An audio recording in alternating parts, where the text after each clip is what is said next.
Hey, hello friends, welcome to my another video. So friends, in today's video we're going to see a 10 essential Linux command. As we all know, Linux is a very useful operating system and it is used very widely. So if you are working in IT industry or if you are working on mostly any project, mostly you will come across Linux in some or other flavor, right? So I thought of creating some videos related to Linux. So we will start with some basics of Linux. If we see for general handling, we will need some essential Linux commands. So in this video, we will just see simply some essential Linux commands which are very useful and very frequently used. So the first command in Linux, which we will be after logging in, obviously, if we come across Linux. So first command which we will be very frequently using is to see the contents of the files or directory. So for seeing contents of the files and directory, we will generally use the command which is known as the ls. Both are in a small case. So if you type ls, you will get list of the files and contents of the directory. If you type ls-l, then you will see if there is anything hidden files or something of that sort. Then that will be visible using the command ls space hyphen l. So ls, there is a space here, then there is a hyphen and then l. So the next command is a cd, which is a change directory. So you can type, if you simply type cd, then it will take you to the home directory, right? And then if you want to go to a specific directory, what you can do is you can type cd, then you can give a space here, and then you can give the specific location of the directory where you want to root. So for example, here I have given example of cd, then there's a space, then there is a home forward slash user. So what it will do, it will take you to the home forward slash user. So basically cd moves is into a different directory. So cd dot dot goes up one level. So for example, here I am in the user directory, let's say, and if I type cd space and double dot, then it will take me to the one directory earlier, so that it will take me to the home directory. So I'll go back one directory. Yeah, so the next command is pwd. So pwd means print working directory, or some people call it as a present working directory. So what happens is sometimes you want to see in which directory you are, right? Before firing any command, or suppose you want to see the contents of the location or something, then first you will have to type pwd. So what pwd does is it prints the entire path of the working directory. So it shows the full path of your current location in the file system. So that is what is the pwd. So the next command is cp. So basically this command is used for copying the files or directories. So suppose I want to copy contents of one directory to another directory, then I can use a command known as cp. Other option is suppose I want to copy a file from certain location to another location, then also we can use a command known as a cp. So what happens is once what we have to give command as a cp, then whatever is the files or directories which we want to do, and then we have to give the destination. So cp space file.txt, and then I have given the directory, that is a backup, right? So what happens is it will copy this file.txt to the backup directory. Now sometimes what we need to do is we need to do the recursive copy, so that let's say I have 10 files which I want to copy from one location to another. In such case, simple cp command will not work. What I will have to do is I will have to take this cp, give space, and then use hyphen r. So basically it will be something like cp hyphen r. So if I do cp hyphen r, then it will be recursive copy. So what it will do is it will copy all the files which I have mentioned after the cp space hyphen r to the directory of the destination which I have mentioned here.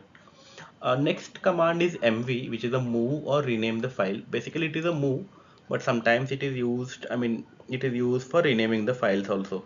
Because what happens is if we move file from one location to another, or one file to another, then basically simply it renames also. So what I have to do is mv, then there is space old.txt space new.txt. So what it does is it will be moving this old.txt to the new.txt. So this is the move command. Many times we have to move the files from one location to another or something of that sort. So in such cases, we generally use this command as a move. Then there is the rm command. Suppose I want to remove certain file, that is delete or perform some action of that sort, then I have to do the rm on the file. So what happens is, once we use rm command, then it will remove all those files and it will delete it from the server, right? So deletes the file. Suppose again here also same thing, if I want to use the recursive removal, then what I can do is, we can use the rm space hyphen r and then the next folder, wherever we want to execute this command, then it will remove that folder or directory. Now one thing, very important thing to understand here is, this is an irreversible command. It is not like Windows or some other operating system where it will be stored and then that can be used later. In Linux, if you remove something, it is irreversible. So once it is removed, then it is gone. So you have to be very careful while executing this rm command. The next command is chmod. So this command is used for permission change of the files. Sometimes in Linux, what happens is, some users are having permissions to some files, and others are not having the permissions to execute or read the files. So if I want to change the permission, then in Linux permissions are mentioned as in numbers. So 7 is a number which gives permission of every kind, like read, execute, and write. One below that is a 5 permission, which allows us to read and execute. So 755, it gives us permission to all the users and groups. So what we have to do is, we have to give the chmod space, then whatever permission number we have to use, that number, and then the file. Again here, it will adjust the read, write, execute user permissions for users, group, and others. So whatever number we use, based on that the permissions will be provided. So chmod is used for that purpose. So user next useful command is a ps. So basically, if you want to see whatever are the running processes in the system, then for that we can use the command as a ps. So basically show process command. So it will be showing us all the running processes. So for example, if I type ps space aux, so it will give us example of all the running processes, and it will have the details, like it will have the process id, it will have memory utilization, whatever is the cpu usage and everything. So if you want to check the system load and everything, right, so this command is very useful. And wherever we want to check the system status and everything, right, in those cases such command is used. The next command is a grep command. So basically, grep command is used to find certain patterns in the file. So let's say I want to check if the log file contains error pattern or error word or not. Then what I can do is, I can use this command in a format like grep space, then whatever word I want to search. So let's say if I want to search error as a word, then that error word, then I can give the space and then the file name. So what this will do is, it will find the specific string in the log file.txt. So in logs, what happens is, multiple times we have this error or something mentioned in the logs. So what happens is, what we do for finding this error in the log file, we will be using this specific command, and then it will find a specific string or pattern in the files, and as a regular expression basically. So this is how it works. Next very important command is a man command. So basically it gives view of a manual. So manual help. So if I want to check the details or something in the manual page, then what happens is, that gives the details of the command. So for example, let's say if I type man space ls, so what it does is, it displays the documentation for specific command. So here in this case, it will display the documentation of the ls command, which is there in the Linux system. So friends, why these commands matter is, the so basically the commands like ls, cd, pwd, these are navigation basic related commands. So basically this will allow you to move around the system. If you want to check the system, what are the files in the systems and everything, right? So this will allow you to the navigate through the system. So these are navigation commands. Then we have some commands which are for file management, right? So commands like cp, mv, rm, so these are very important in the file handling mechanism. So the handling of data, organization of the directory and everything, right? So these file management commands are used. Then there are commands like which are related to chmod, change mode, everything. So these are permissions related commands. So these commands are really critical for the security and controlling the access basically. So these are permissions related command. Then we have certain commands which are process control. So ps command is a which is a show process command. So it allows you to monitor and troubleshoot the system activity. Sometimes in the monitoring domain we saw that cpu utilization is high, or certain process taking too much memory, and or cpu utilization. So all such process monitoring we can do using the ps command. Then there are commands such as the grep, which allows you to have the text search facility. So it will allow you to analyze the log and filtering of the outputs and everything, because when you have Linux system, definitely you will have some softwares or some applications running onto it. So sometimes when you want to analyze the logs and everything, right? So this allows you to have the text search. Then there are some commands which are related to learning. So man command, which is manual. So if you want to check the certain data or the information which is related to manual, right? So this is the command which is used for the as a guidance command. So man command is used for the guidance purpose. So that's the reason these commands are really very important, and these commands matter while using the Linux system. Now, friends, let's see some of the risks or the things which we will need to remember while executing this command.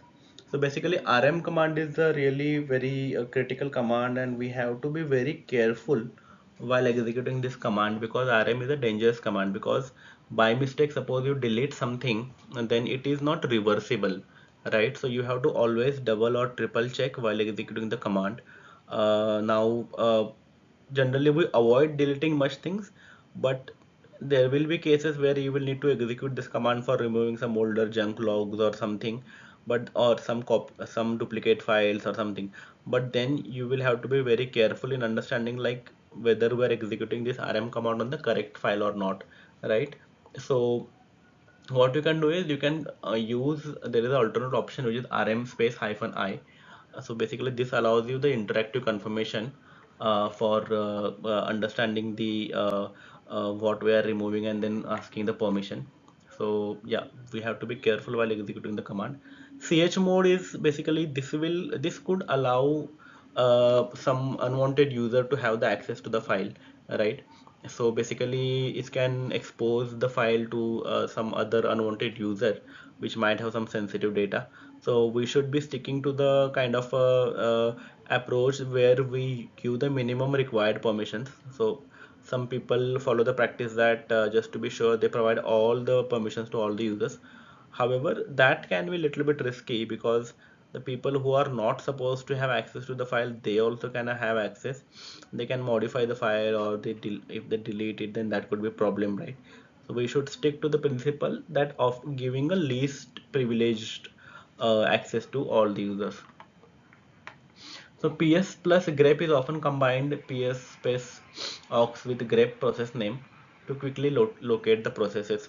So basically what happens is if you type ps, it will show you all the processes. So sometimes if I want to see only specific processes, then what is a better option is to always use this pipe as a redirector kind of option. So what happens is if I use ps space aux, and if I give pipe, and then if I do the grep as a operation, then what can happen is I can give the process name as a next input. So let's say process xyz, I want to check its status. So what I can type is ps then space aux pipe space grep and then here xyz, right? So that will show me the details which are only related to the xyz process, and it will not have the unnecessarily other process also showing. This is one tip which you can remember while observing the system.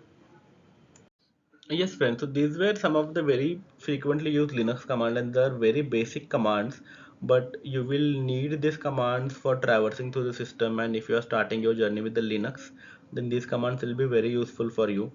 So what I will do, I will create some further videos which are related to Linux tips and usage of the Linux systems. So if you like my content, please share these video with your friends and others, and kindly subscribe to my channel. Thank you.